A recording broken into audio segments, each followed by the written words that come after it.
Ok, très bien. On arrive donc à la dernière séance de ce long marathon.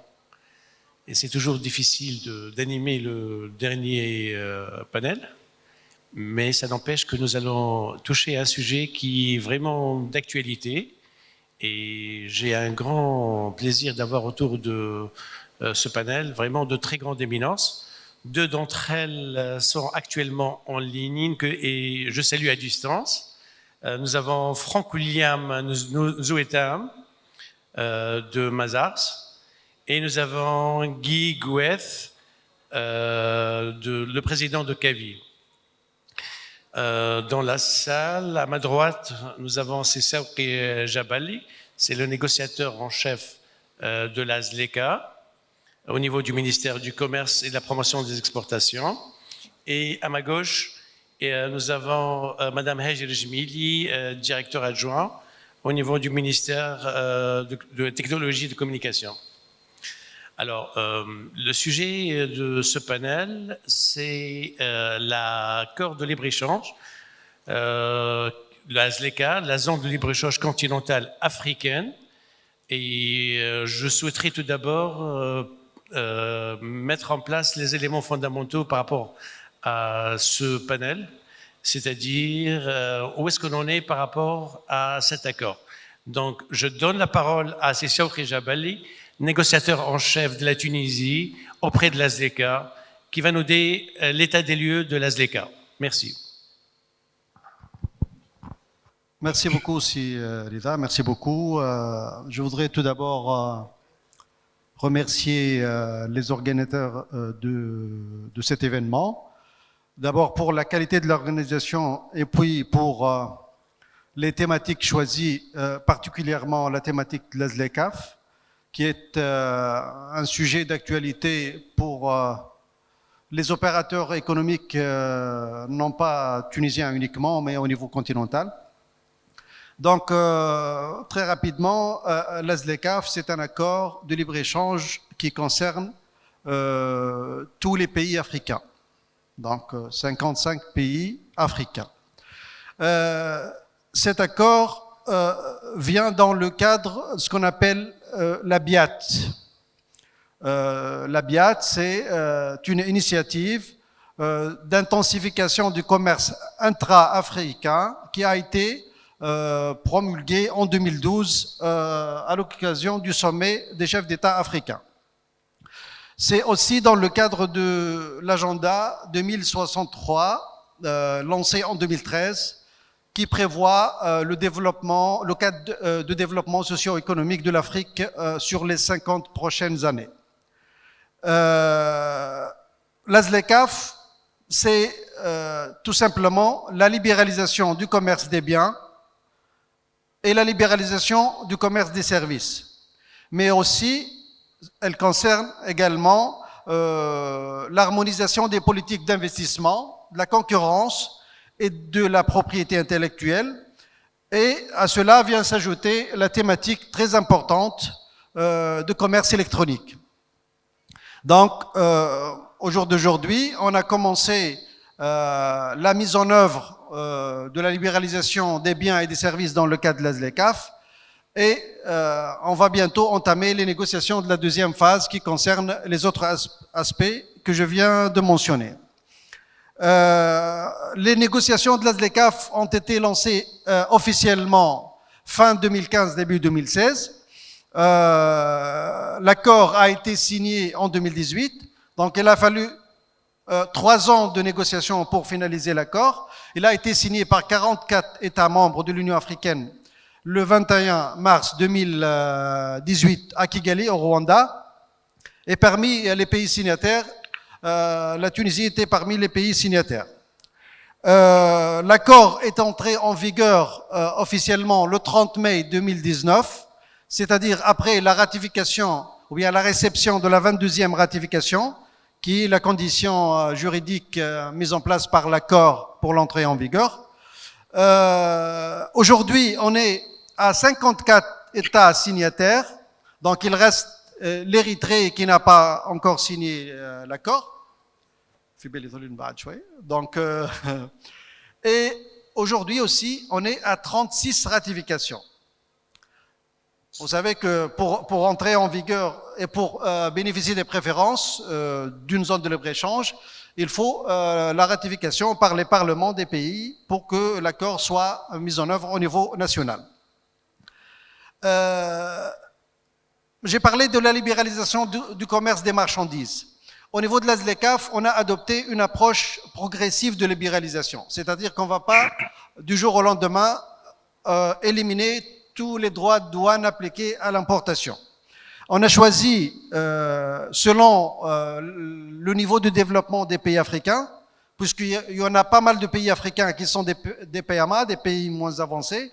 Donc, on a choisi de libéraliser pour les pays en développement, comme la Tunisie par exemple, selon la nature du produit, qu'il soit un peu sensible, non sensible ou bien très sensible, selon des périodes allant de 5 jusqu'à 10 ans. Pour les pays qui sont moins avancés, on a donné beaucoup plus de flexibilité à ces pays-là, donc les biens seront libéralisés entre 10 et 13 ans. Et le commencement, en principe, sur le plan théorique de la libéralisation, ça devrait être le 1er janvier 2021. Alors qu'on est toujours, il y a toujours des aspects techniques qui sont en cours de finalisation. La libéralisation des services aussi, c'est un élément très important, puisqu'on a tendance généralement à omettre l'importance des services, bien que c'est un aspect fondamental et qui nécessite beaucoup moins d'investissement, peut-être au niveau des pays, que les marchandises. Donc la libéralisation des services sera basée sur une méthodologie hybride qui suit à la fois l'approche positive de l'Organisation mondiale du commerce et ce qu'on appelle la coopération réglementaire qui se base sur l'élaboration de lignes directrices pour l'harmonisation de la réglementation africaine. Ça, c'était un tout petit peu, disons rapidement, une présentation de ce qu'est la ZLECAf. Maintenant, si vous permettez, très rapidement, la Tunisie, où on est par rapport à la mise en œuvre de la ZLECAf, qui est une question importante pour l'audience et pour les opérateurs économiques, surtout tunisiens. Donc, sur le plan juridique, la Tunisie, comme j'ai mentionné, a été parmi les pays signataires en 2018, au moment du lancement. On a ratifié l'accord le 22 juillet 2020 et on a déposé l'instrument de ratification auprès de la Commission de l'Union africaine le 27 novembre 2020. Donc, juridiquement, on est membre à part entière de la ZLECAf. Sur le plan technique, par contre, comme j'ai dit, on est toujours, pas uniquement la Tunisie, mais pratiquement tous les pays, on est encore en phase de finalisation, ce qu'on appelle les offres tarifaires et les offres de libéralisation des services. Au niveau tarifaire, j'ai dit qu'on va libéraliser progressivement sur une période bien déterminée les produits. On a des produits sensibles, des produits moins sensibles. Donc, ces produits-là, pour la Tunisie, on est, disons, à 97% de la préparation de notre offre. Donc, on est en phase finale de consultation du secteur privé qui devrait valider donc, ces offres-là afin de les valider sur le plan officiel, donc gouvernemental et parlementaire, etc. Et puis, après cela, on peut parler de commencement pour la Tunisie au niveau de la ZLECAf. Juste deux petits points, peut-être avant de finir. Je dois mentionner qu'on est en train de bénéficier d'une assistance technique de la part de nos partenaires de développement au niveau tunisien, notamment la GIZ et la Commission des Nations Unies pour l'Afrique. La Commission, elle est en train d'élaborer une stratégie nationale de mise en œuvre de la ZLECAf au niveau de la Tunisie. Et en même temps, on a été choisi parmi 4 pays pilotes à côté du Ghana, Rwanda et l'Éthiopie pour bénéficier d'un projet continental d'appui de la GIZ à la Commission de l'Union africaine. Donc, la GIZ appuie la Commission de l'Union africaine, mais elle a choisi 4 pays pilotes pour bénéficier au plan national de ces programmes-là. Donc, la Tunisie est parmi ces pays-là. Pour finir, on a travaillé ensemble dans le cadre de partenariat avec nos partenaires de développement pour élaborer un site web dédié aux accords commerciaux en Afrique. Ce site web est accessible sur l'adresse suivante www.africatradeagreements.tn. Ce site-là, il est toujours en cours de développement. Vous pouvez y trouver toute la réglementation, tous les aspects qui concernent la coopération réglementaire tuniso-africaine, en particulier sur la ZLECAf. Voilà, merci beaucoup Rida pour l'opportunité. Merci beaucoup Shawki, mais je souhaiterais vous poser quand même une petite question, de façon très terre à terre. Vous avez dit que 97% du travail est déjà fait, mais concrètement, quand les 3% vont être réalisés, que 100% de la négociation et de l'accord au niveau national a été fait, combien de pays, les exportateurs de produits et services, tout de suite auront à pouvoir accéder? Au niveau des pays africains, en fait, pour commencer à commercer, disons, dans le cas de la ZLECAf, il faut que chaque pays envoie ce qu'on appelle son offre tarifaire, c'est-à-dire la liste des produits avec la période de démantèlement, etc., validée au niveau national. Et il doit négocier sa liste avec les autres pays qui seront intéressés par l'export dans son pays. Au niveau de la Tunisie, si j'ai bien compris votre question, je parle de l'étape de préparation. On est à 97% de la finalisation des travaux. C'est-à-dire qu'il nous reste juste la validation finale du secteur privé pour finaliser notre offre. Et par la suite, cette offre sera notifiée à la Commission de l'Union africaine et distribuée auprès de tous les pays membres. À ce moment-là, on passe à l'étape de négociation des offres. Est-ce qu'il y a une liste stratégique de négociation des pays cibles avec lesquels vous allez commencer à négocier? Parce que vous ne pouvez pas négocier avec tout le monde en même temps. Bien évidemment, tout dépendra de l'offre. Lorsque mon offre sera prête, je vais la partager avec tous les pays. Et moi aussi, je vais avoir accès aux offres des différents pays. Donc c'est comme un marché d'offres et de vente. Absolument, je vais voir les offres, je vais voir les produits individuellement dans les offres des différents pays.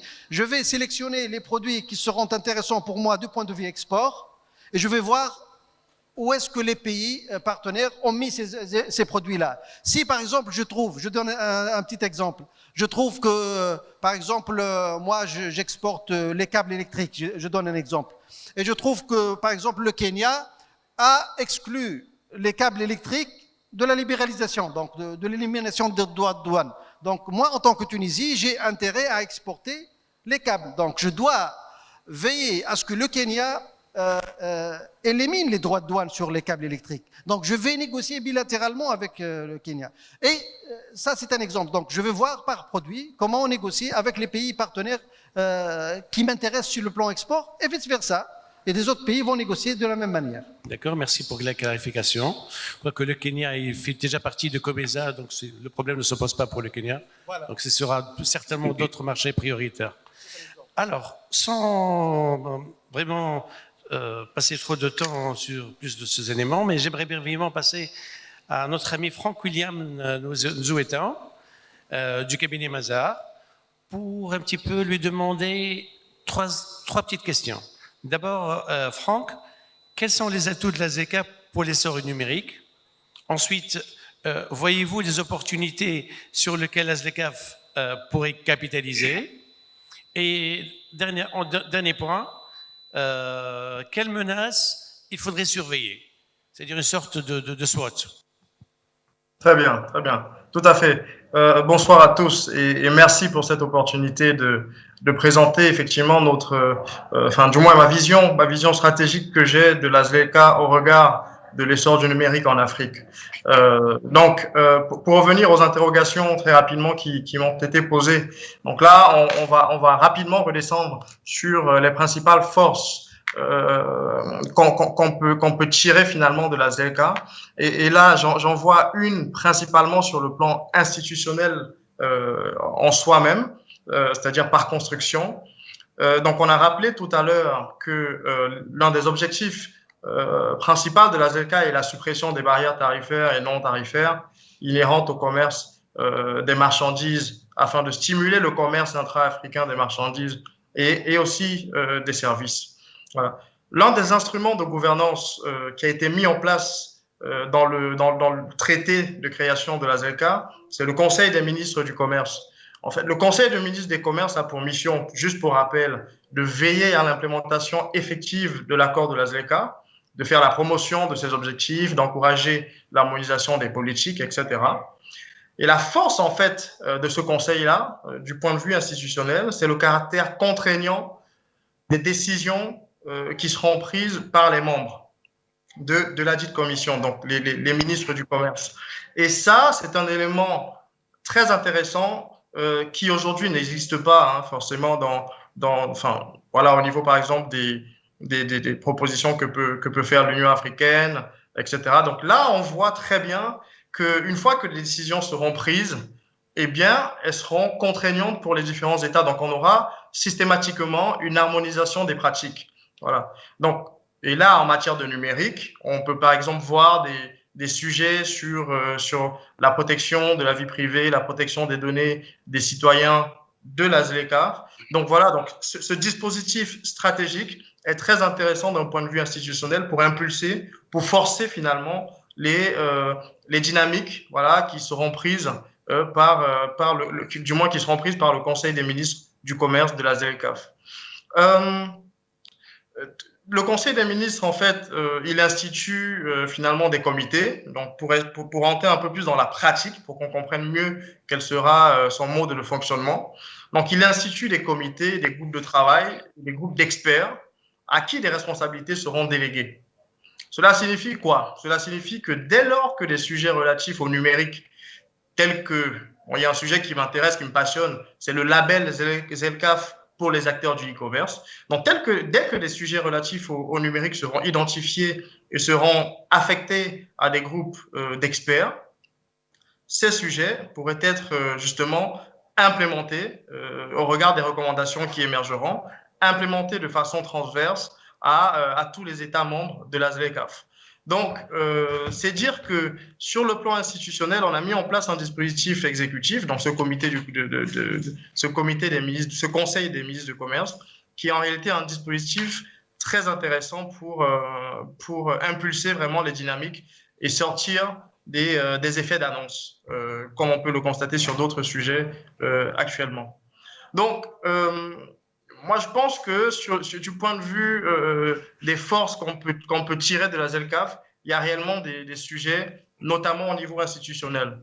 Maintenant, il y a énormément d'opportunités qui se dégagent à la lecture de l'accord de la ZLECAf. Alors, moi, j'en vois sur le plan institutionnel une fois de plus, j'en vois également sur le plan de la fiscalité du numérique, sur le plan de l'économie numérique en elle-même, mais également sur le plan de la propriété intellectuelle. Sur le plan institutionnel, le développement du numérique est fonction du niveau d'assurance que peuvent avoir les consommateurs en ce qui concerne la sécurité de leurs données de paiement, de leurs données personnelles, bref, leur sécurité globale dans le cyberespace. Or, en adoptant l'accord de la ZLECAf, les cyberespaces qu'on connaît aujourd'hui, qui sont nationaux ou communautaires, se voient portés du jour au lendemain à l'échelle africaine. Autrement dit, la sécurité de ces espaces, du moins de ce nouvel espace, devra être harmonisée. C'est en ce sens que, je pense, la Convention de l'Union africaine sur la cybersécurité et la protection des données à caractère personnel est une opportunité à saisir pour imposer aux États membres les conditions de la souveraineté numérique de la ZLECAf. Parce qu'aujourd'hui, cette convention, qui est plutôt salutaire, n'est pas forcément embrassée, du moins pas à la même vitesse, par tous les États de l'Union africaine. Donc, la ZLECAf, au travers du comité des ministres, du Conseil des ministres, comme on l'a vu précédemment, pourra imposer justement l'adoption de cette convention et d'harmoniser justement la pratique en termes de sécurité, en termes de protection de la vie privée des consommateurs de l'Afrique, finalement. Nous savons également tous que voilà, les principaux enjeux de la souveraineté numérique sont d'abord la maîtrise des données, ensuite la maîtrise des normes et des standards, et enfin la maîtrise des technologies. Si aujourd'hui l'Afrique voilà, n'est pas, on va dire, n'a pas vraiment la maîtrise voilà, des standards, mais plutôt est consommatrice des standards et des technologies étrangères, elle peut tout au moins imposer les conditions de maîtrise de ces données, des données de ses citoyens. En cela, la convention que j'ai précédemment citée est une réelle opportunité dans le cadre de l'implémentation de la ZLECAf. Nous observons également, voilà, collégialement, vous et moi, la vitesse à laquelle, du moins avec laquelle cette convention a été ratifiée. Aujourd'hui, il y a moins de 10 États qui ont ratifié la convention. Voilà. Et donc, je pense que le caractère contraignant des décisions qui seront prises donc par le Conseil des ministres du commerce de la ZLECAf pourrait être un levier pour accélérer l'adoption, voilà, de manière généralisée de cette convention et donc d'harmoniser la sécurité qui sera apportée autour des données des consommateurs de e-commerce. Voilà. Sur le plan de la fiscalité, du numérique, je pense qu'on pourrait s'inspirer des nouvelles règles en matière de TVA qui seront appliquées dans le marché unique européen à partir de juillet de cette année. On le sait bien, voilà, le Conseil des ministres du commerce de la ZLECAf pourrait converger, voilà, vers un mécanisme permettant d'harmoniser les politiques de TVA appliquées sur les revenus générés par le e-commerce, qui sont non négligeables, du moins qui seront non négligeables au regard des pronostics. Ce qu'il faut savoir aujourd'hui, c'est que l'Union européenne a mis en place une plateforme baptisée One Stop Shop en 2015, donc ça fait 6 ans déjà. Mais cette plateforme aujourd'hui va s'ouvrir sur les activités de e-commerce. Et donc, à travers cette plateforme, du moins les acteurs du e-commerce dans toute l'Union européenne et même en dehors de l'Union européenne pourront payer la TVA sur les ventes réalisées via leur plateforme de e-commerce. Et donc, charge à la plateforme de rediriger la TVA dans chacun des pays de l'Union européenne où les ventes ont été faites. Donc, la consolidation d'une politique globale de TVA outillée par une plateforme numérique au niveau de la ZLECAf pourrait également être un atout pour sécuriser les recettes fiscales issues finalement de l'activité de e-commerce. Donc ça, c'est le premier, enfin du moins la deuxième opportunité qui est identifiée. Sur le plan de l'économie numérique, proprement dite, il faut souligner que le marché créé par la ZLECAf, aujourd'hui constitué d'1,2 milliard de consommateurs, va évoluer. Donc, si on s'en tient aux prévisions des Nations Unies d'ici 2050, c'est-à-dire dans 30 ans, ça vient relativement vite, la ZLECAf passera de 1,2 milliard de consommateurs à 2,4 milliards de consommateurs, soit 50% de citoyens de moins de 25 ans. Donc, on aura un fort potentiel de consommateurs qui sera sur le marché. Voilà. Donc, les acteurs du e-commerce auront vraiment de quoi faire avec ce marché-là. Donc, de fait, la ZLECAf, aujourd'hui, c'est une opportunité pour le développement de l'activité de e-commerce qui est en réalité la manifestation la plus visible, voilà, du numérique aujourd'hui. Voilà. Toujours dans le spectre des opportunités, la dernière pour moi, c'est en termes de propriété intellectuelle. Donc, il faut rappeler aujourd'hui qu'en Afrique, il y a 2 organismes principaux qui organisent les droits de propriété intellectuelle. Donc, il y a d'abord l'OAPI qui regroupe, on va dire, les pays d'Afrique francophone, pas tous. Et ensuite, on a la RIPO, Afrique francophone centrale. Et ensuite, on a la RIPO, qui est la même chose, mais plutôt pour la partie Afrique de l'Ouest. Donc, au total, on a environ 36 pays qui sont couverts, voilà, sous la cape de ces deux organisations-là. Les pays à forte dynamique économique comme le Nigeria, l'Afrique du Sud ne sont pas du tout couverts par, du moins n'appartiennent ni à l'une ni à l'autre des organisations.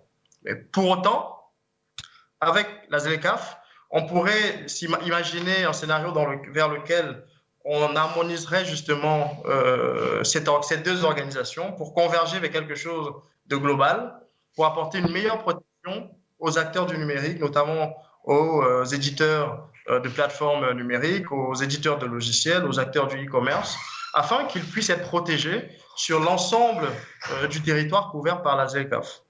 Voilà. Donc, voilà en somme les 4 opportunités qui sont identifiées à date. D'autres pourront émerger, mais voilà. Cela dit, il y a un certain nombre de menaces. La principale menace à l'essor du numérique dans la ZLECAf, aujourd'hui est sur le plan des infrastructures numériques. Il apparaît qu'à ce jour, plusieurs pays d'Afrique ne disposent pas d'infrastructures suffisamment matures et suffisamment sécurisées, permettant de faciliter l'intégration numérique. La démocratisation des accès à Internet est également essentielle pour le développement du numérique, notamment le e-commerce. Or, nombreux sont les pays en Afrique, on le sait, dans lesquels l'accès à Internet, que ce soit du point de vue du taux de pénétration, du point de vue de la qualité d'Internet ou du prix même d'Internet, reste un luxe. Voilà. Donc, toute chose de nature aujourd'hui à exclure une partie non négligeable du potentiel de consommateurs africains. Donc, on a vu les chiffres tout à l'heure. Donc, il faut tout de même nuancer donc, le constat sur les opportunités et puis le constat sur les menaces. Donc, c'est vrai qu'il y a une défaillance au niveau infrastructurel dans certains pays, mais on voit des dynamiques aujourd'hui plutôt positives, telles que au niveau de l'Afrique de l'Ouest, où on observe Orange qui a déployé très récemment un backbone d'environ 50 000 kilomètres pour desservir toutes les populations de l'Afrique de l'Ouest, Sénégal, Mali, Côte d'Ivoire, etc. Et donc donc la densification de ce réseau interne permet de démocratiser l'accès aux services Internet et donc d'amener les consommateurs vers les services numériques tels que le e-commerce et autres. Donc, l'une des principales menaces que l'on peut souligner ici, c'est justement ce sujet infrastructurel.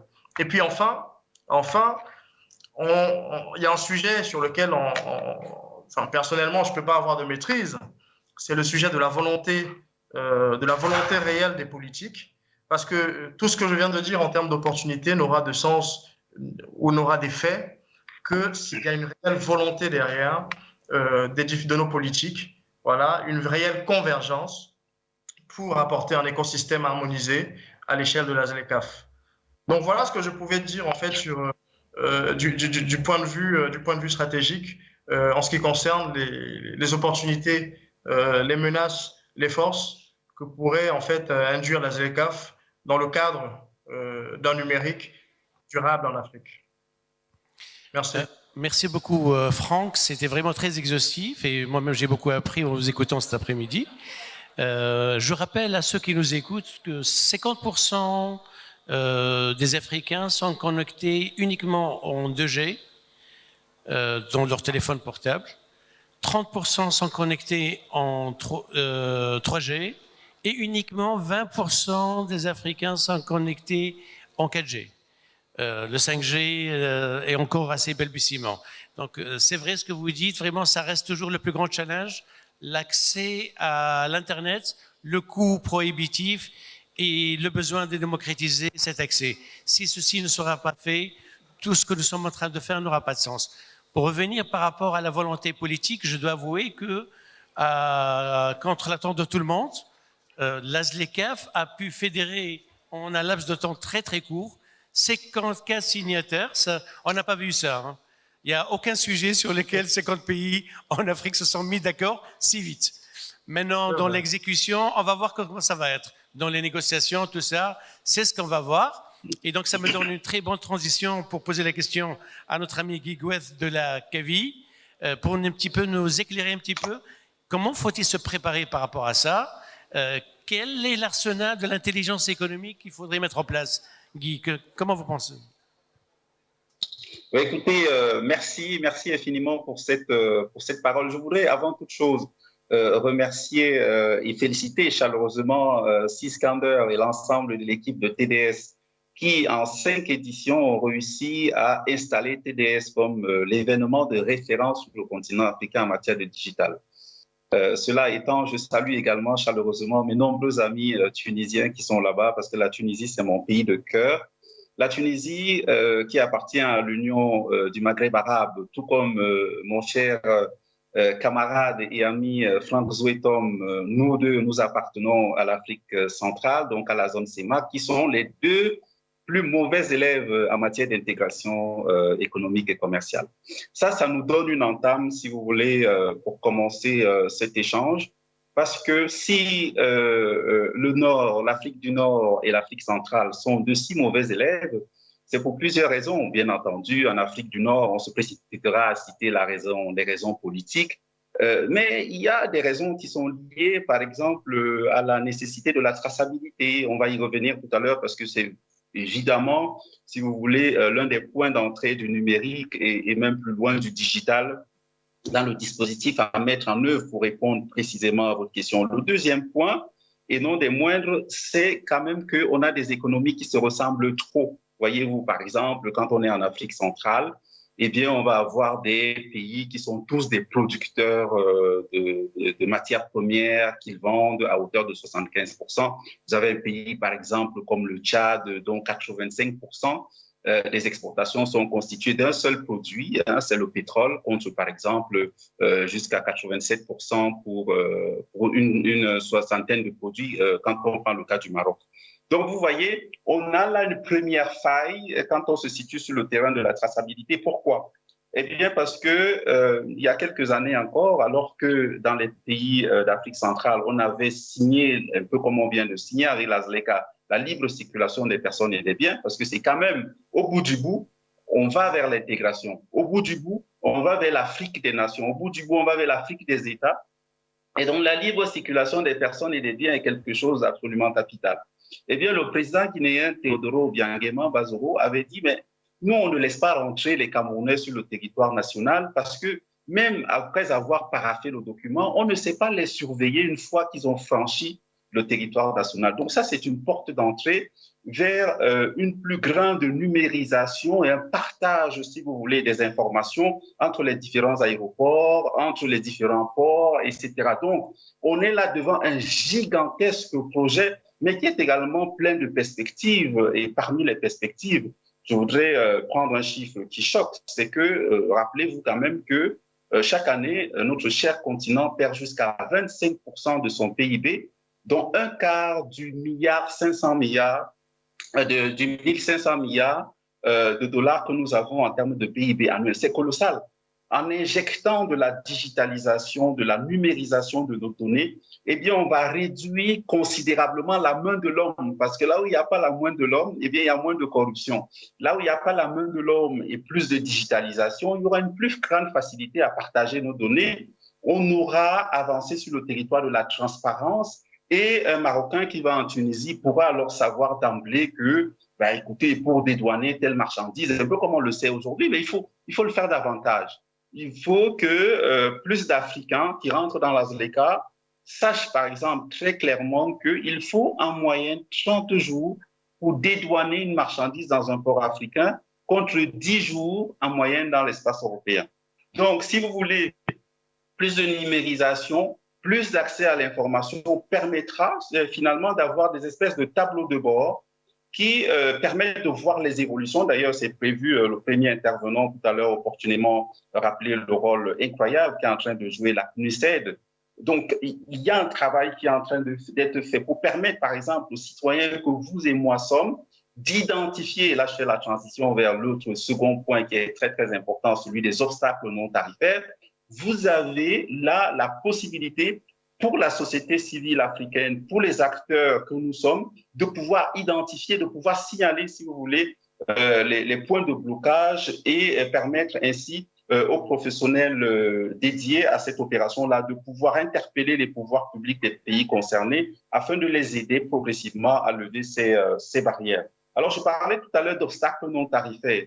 Songez, mes amis, que pour transporter un conteneur donc qui part de la ville de Douala, capitale maritime et capitale économique du Cameroun, eh bien, pour transporter un conteneur entre Douala et Shanghai, eh bien, on met 6 fois moins de temps que pour transporter le même conteneur en N'Djamena. Et on met 2 fois moins de temps, voyez-vous. Ça veut dire que finalement, on a très, très peu de moyens de faire commerce et même de circuler et même de faire transporter les capitaux entre des pays qui sont pourtant plus proches.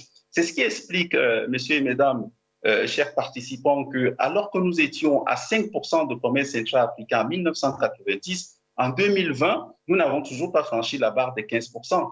Donc, ça permet quand même de voir qu'entre 1990 et 2020, on a gagné 10 points.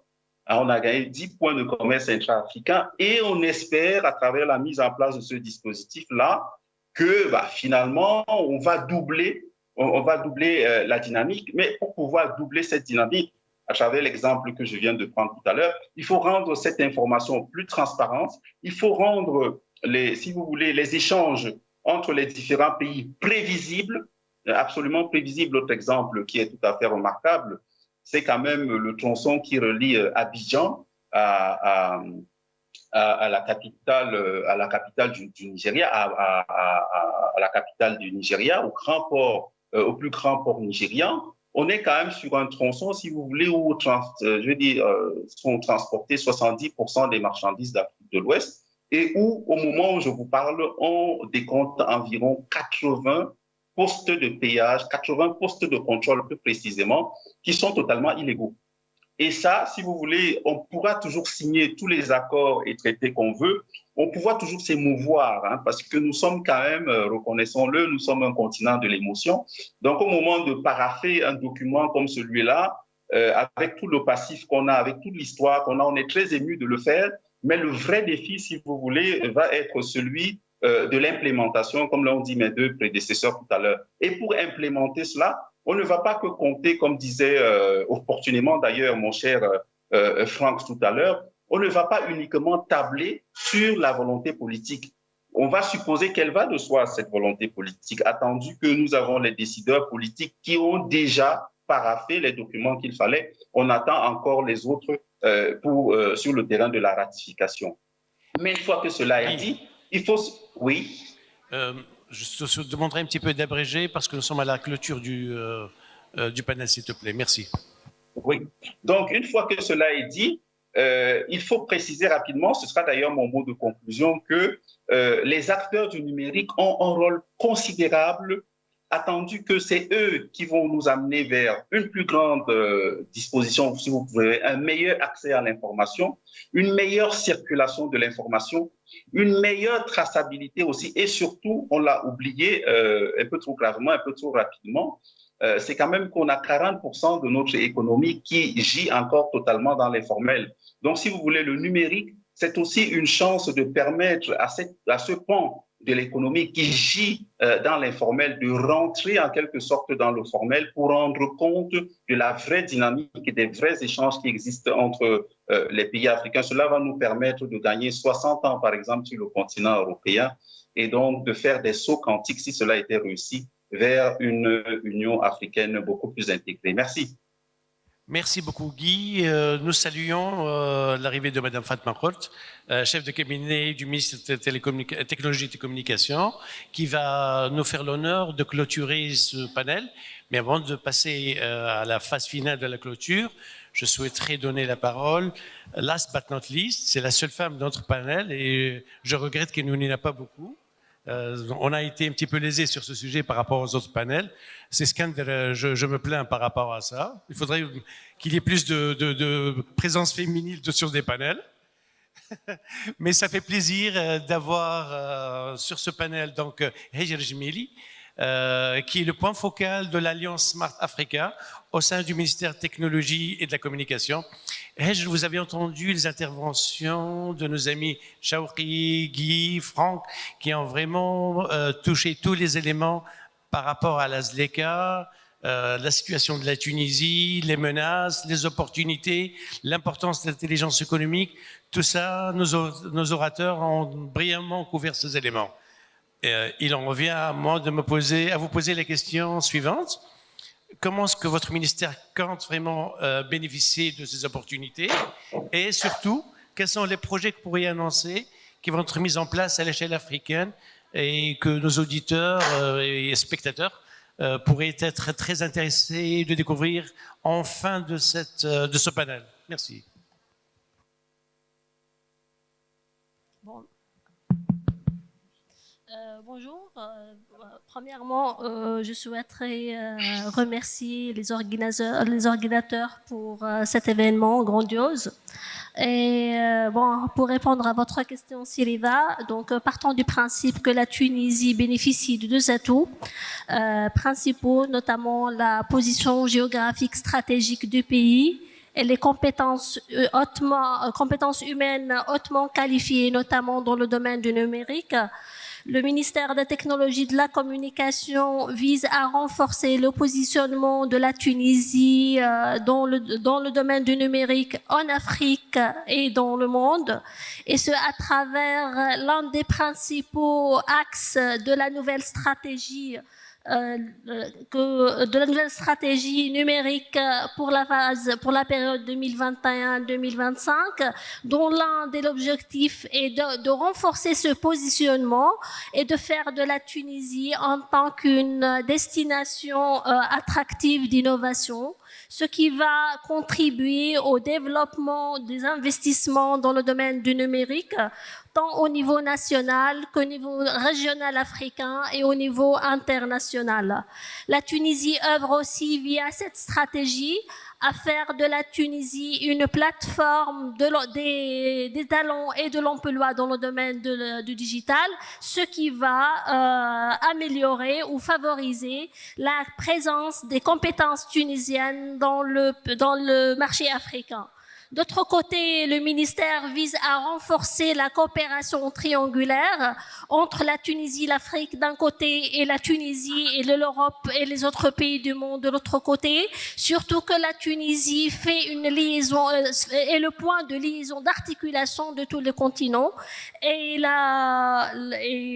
l'adhésion de la Tunisie à la ZLECA ne fait que renforcer ce positionnement pour l'ouverture à l'échelle africaine. Pour ce qui est projet au niveau des projets africains pour la Tunisie, donc la Tunisie en 2017 elle a adhéré à l'Alliance Smart Africa.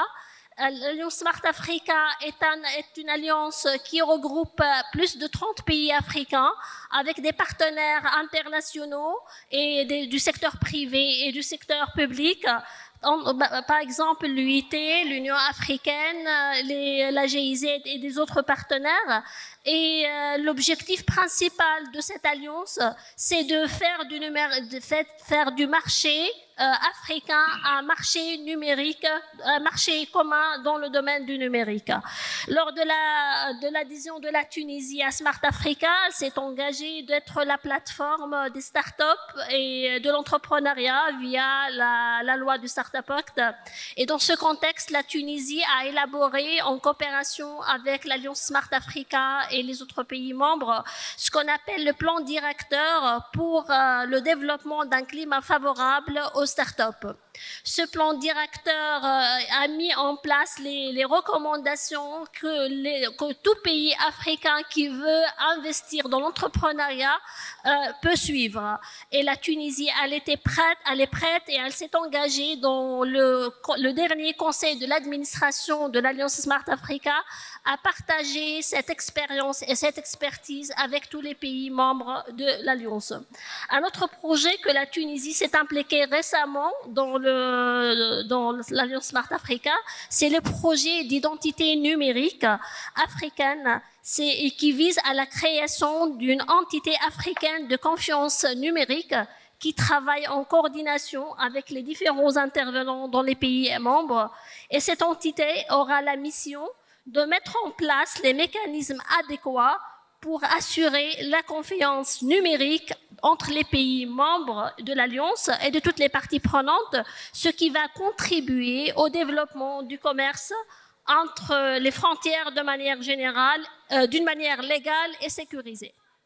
Par ailleurs, et dans le cadre de la coopération avec l'Union postale universelle, la Tunisie, et afin de faciliter le processus d'export, la Tunisie vient de lancer le projet du service Easy Export, qui a mis en place pour faciliter les procédures d'export.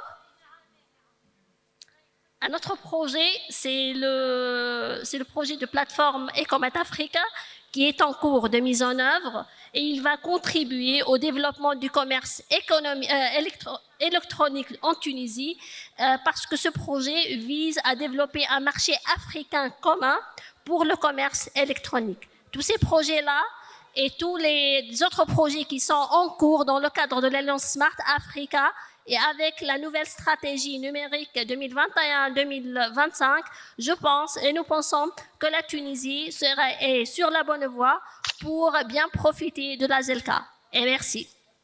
Eh bien, bravo, ça fait beaucoup d'éléments très encourageants, très positifs. Et sans transition, je donne la parole à Madame Fatma Prout qui va nous faire plaisir de clôturer donc tout le panel et tout le séminaire. Nous invitons donc à nous éclaircir sur peut-être d'autres éléments que peut-être votre collègue n'a pas peut-être fait. Je suis persuadé qu'on va encore découvrir d'autres éléments avec vous, Madame.